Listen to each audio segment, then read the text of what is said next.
Assalamualaikum warahmatullahi ta'ala wabarakatuh. Segala puji milik Allah. Alhamdulillah bahwasanya pada hari ini kita masih diberi nikmat kesehatan, sehingga alhamdulillah alamin pada hari ini kita bisa bertatap melalui channel YouTube Insan Taqwa. Untuk kelas 2A, B, C, dan D adalah pertemuan pertama setelah melakukan kegiatan PTS di semester kedua. Mudah-mudahan Allah SWT selalu memberikan kita kesehatan sehingga kita terus belajar sampai dengan kenaikan kelas. Tak lupa pula salawat serta salam mari kita limpah curahkan kepada junjungan kita Nabi Muhammad SAW beserta sahabatnya, keluarganya sampai dengan pengikutnya hingga akhir zaman. Nabi yang telah mereformasi, yang telah mengubah dari tatanan kejahiliaan menuju ke tatanan penuh keberkahan dan penuh dengan kemuliaan. Yang mudah-mudahan kita selaku umatnya mendapatkan syafaat di yaumul akhir. Amin amin ya rabbal alamin.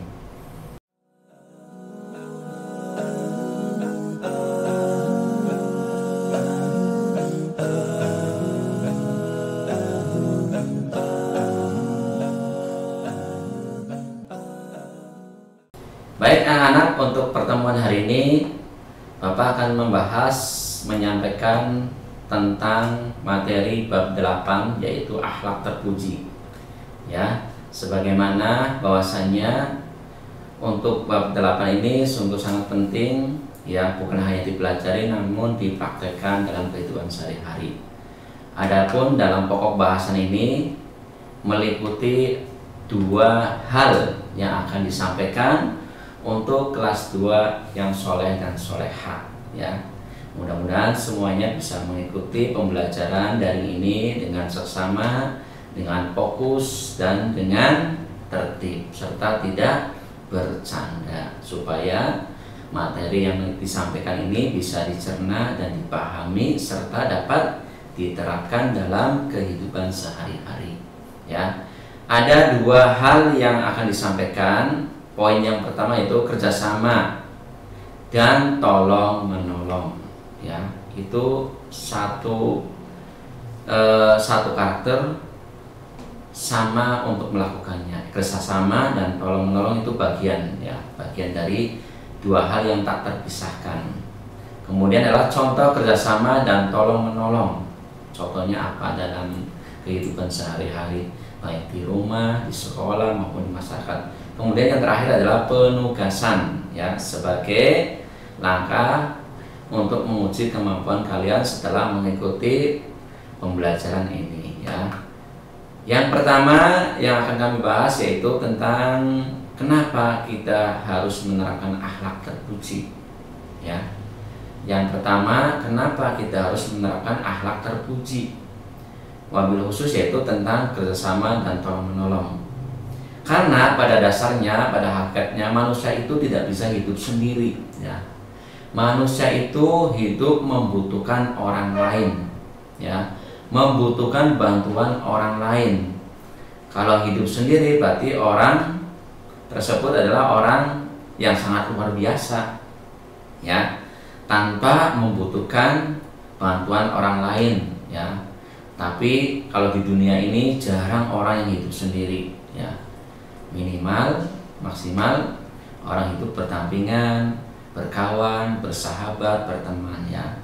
Karena pada hakikatnya manusia adalah makhluk sosial, makhluk yang membutuhkan pertolongan orang lain, ya. Sehingga kenapa manusia disebut makhluk sosial? Yaitu karena manusia itu satu sama lain saling membutuhkan dan saling membantu, ya. Kerjasama dapat dilakukan pada hal-hal baik di sekolah, di rumah maupun di masyarakat, ya. Kerjasama adalah suatu pekerjaan secara bersama-sama. Pekerjaan yang dilakukan menjadi ringan, lebih cepat selesai dan mudah untuk dikerjakan. Itu namanya kerjasama. ya. Adapun contoh kerjasama yang ada di lingkungan rumah, ya biasanya kalau ayah, ibu, kakak, adik, nenek, kakek ketika berada di rumah dan ketika melakukan aktivitas biasanya saling kerjasama, ya. Tidak semuanya pekerjaan itu dilakukan oleh orang tua saja, atau sama ibu saja, atau sama ayah saja, atau sama kakak. Tapi semua keluarga itu harus saling kerjasama. Supaya apa? Supaya pekerjaan itu menjadi ringan. Contoh kerjasama di rumah, contohnya yaitu membersihkan ruangan yang berada di rumah, baik ruang tamu, ruang tidur, ruang dapur, dan sebagainya. Ibu mencuci piring, mungkin adik-adik, anak-anak bisa merapikan baju ataupun merapikan mainan. Ayah bisa membersihkan halaman, ya. Jadi kerjasama itu dibutuhkan dalam keluarga supaya ringan pekerjaannya. Kemudian kerjasama apa? Dalam hal belajar di rumah. Ketika ada PR, pasti kalian membutuhkan bantuan siapa? Yaitu orang tua atau kakak atau adik. Bagi yang punya kakak, ya butuh ke kakak. Bagi yang tidak punya kakak, mungkin langsung ke orang tua. Supaya apa? Supaya PR dapat dikerjakan dengan baik, ya. Kemudian melakukan rapat keluarga, ya. Misalkan nanti kalau liburan lebaran kita mau mudik. Setelah mudik kita akan berwisata kemana? Ya, dirapatkan dengan keluarga supaya ketika liburan itu ada tujuan yang pasti, ya, sehingga bisa dilakukan dan dilaksanakan, ya. Bukan hanya senang-senang saja, tapi harus dijadwalkan dan harus diagendakan, ya. Kalau kita mau pergi, ya perginya kemana, ada tujuannya gitu. Kemudian kerjasama yaitu kakak menjaga adik, ya. Itu wajib kakak menjaga adik, ya, karena adik itu masih butuh bantuan kakak. Kemudian adalah ibu membantu ayah, ayah membantu ibu. Itu adalah kerjasama yang dilakukan di rumah, ya. Kemudian adalah kerjasama di sekolah. Apa yang perlu dilakukan kerjasama di sekolah? Misalkan sama dengan di rumah, cuma beda tempatnya, yaitu membersihkan kelas. Biasanya kelas ketika setelah selesai belajar itu berantakan, mejanya bergeser, posisinya berbeda, kemudian bukunya berantakan, kemudian sampahnya berserakan di lantai, kemudian alat tulisnya tertata tidak rapi. Ya, itulah dibutuhkan kerjasama untuk merapikan semua perlengkapan yang ada di ruang kelas, ya. Misalnya si A membersihkan papan tulis, si B membersihkan meja, si C membersihkan lantai, si D membersihkan rak buku. Itu adalah kerjasama yang dilakukan di sekolah. Atau gotong royong membersihkan sampah di lingkungan sekolah. Seperti hanya ketika kita setelah selesai kegiatan pramuka atau kegiatan upacara, biasanya ada operasi bersih. Ayo kita bersama sama-sama membersihkan ruangan kelas, membersihkan halaman kelas. Tolong sampah-sampah yang berserakan di halaman diambil, ya. Kemudian yang membuang sampah tolong untuk dirapikan, dibuang pada tempatnya, dipisahkan sampah organik dan non organik, ya, supaya halaman kita itu bersih, asri dan indah, ya. Makanya kalau kalian main di halaman sekolah itu menjadi senang karena bersih. Coba kalau kalian makannya di halaman sekolah, di lapangan, kemudian berjajaran nasi, gorengan, sambal, ataupun sebagainya. Ketika kita mau main itu kita nggak mau karena kotor, ya.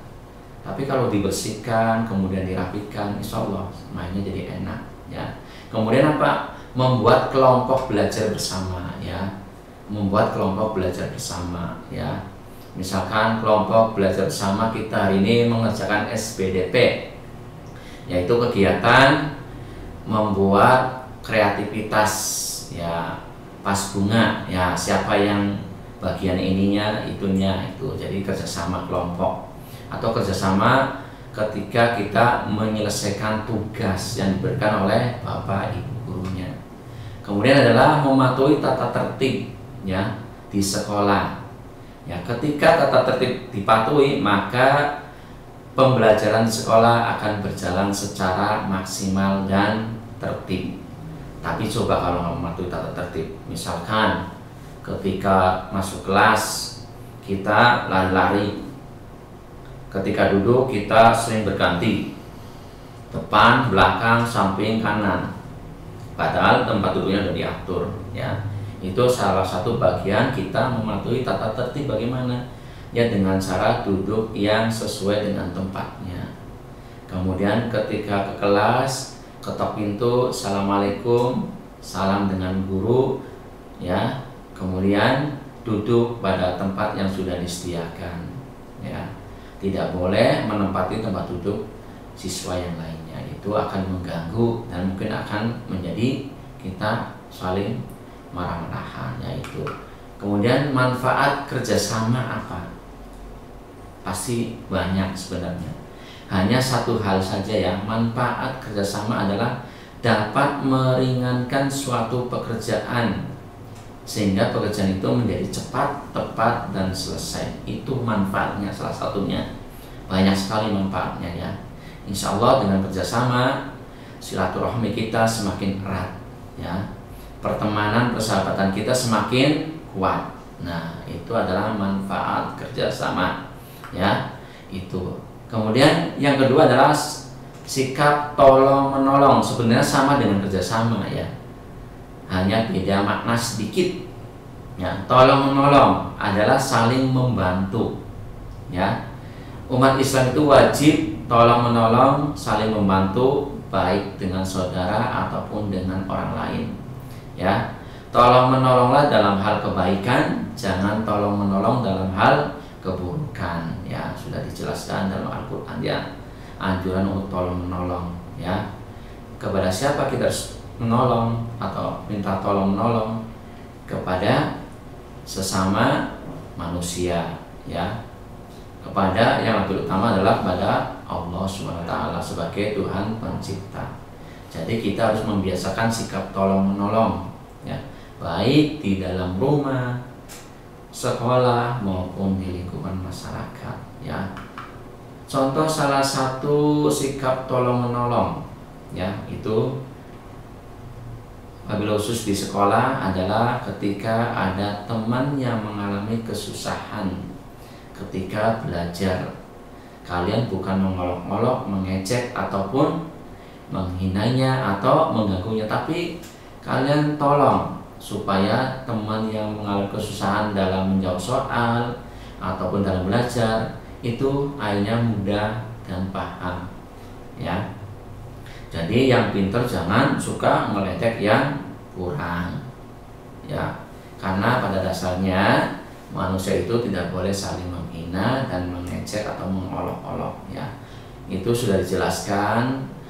Yang namanya tolong menolong sudah digambarkan, dan bahkan dalam surat Al-Maidah ya, ayat kedua itu sudah ada perintah tentang tolong menolong ya. Tadi sudah kami sampaikan di awal, yaitu wa ta'awanu 'alal birri wat taqwa wa la ta'awanu 'alal ismi wal udwan wattaqullaha innallaha shadidul iqab ya.